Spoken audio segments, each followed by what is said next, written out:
अयोध्या की दीपोत्सव का साक्षी कल न केवल अयोध्यावासी बल्कि उत्तर प्रदेश, देश और दुनिया बनी है। 54 देशों के राजनयिकों ने भी आकर के नई अयोध्या के दर्शन किए हैं। दीपोत्सव का भव्य रूप उसी श्रृंखला का हिस्सा था जो आदरणीय प्रधानमंत्री जी के विजन के अनुरूप आगे बढ़ रहा है। दीपावली का ये पर्व अच्छाई के लिए,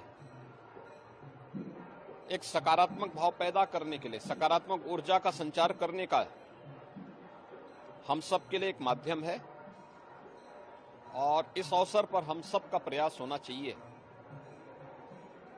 अयोध्या राम राज्य की भूमि है।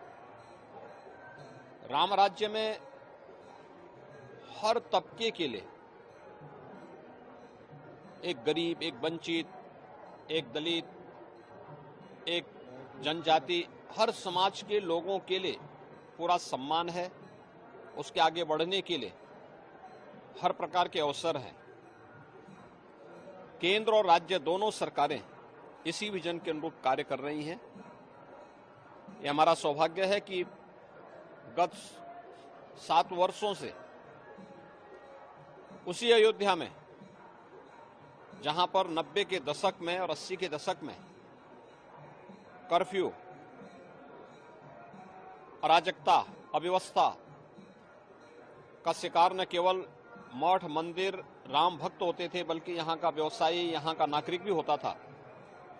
उससे एक मुक्त होकर के एक नई व्यवस्था, एक नए युग की ओर आज हमारी इस अयोध्या ने प्रवेश किया है और उस अयोध्या के प्रवेश का दीपोत्सव का कार्यक्रम उसमें मील का पत्थर साबित हुआ है।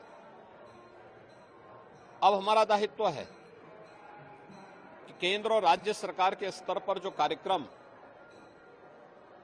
विकास की योजनाएं, अयोध्या को दुनिया की सुंदरतम नगरी के रूप में प्रस्तुत करने का जो अभियान है, इसमें हम भी अपने स्तर पर एक प्रयास करें। सभी लोगों की सहभागिता, जन भागीदारी, उसके माध्यम से इन योजनाओं को समय से आगे बढ़ाने और इनके संरक्षण में हम भी अपना योगदान दे सकेंगे।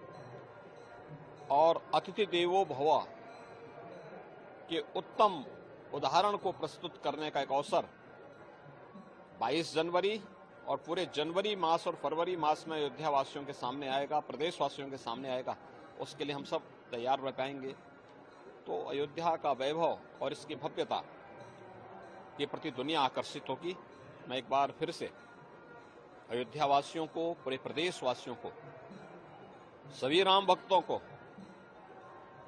और पूरे प्रदेश वासियों को मैं दीपावली की अपनी हार्दिक बधाई और मंगलमय शुभकामनाएं देते हुए प्रभु श्री राम से और बजरंगबली हनुमान जी से ही प्रार्थना करता हूं कि वह सर्वत्र खुशहाली लाएं, हर एक के परिवार में, उसके व्यक्तिगत जीवन में, उसके पारिवारिक जीवन में, उनके सामाजिक जीवन में हर्षोल्लास और उमंग का स्थान सदा बना रहे। यही कामना मैं करता हूं। मेरी मंगलमय शुभकामनाएं पूरे प्रदेशवासियों के प्रति।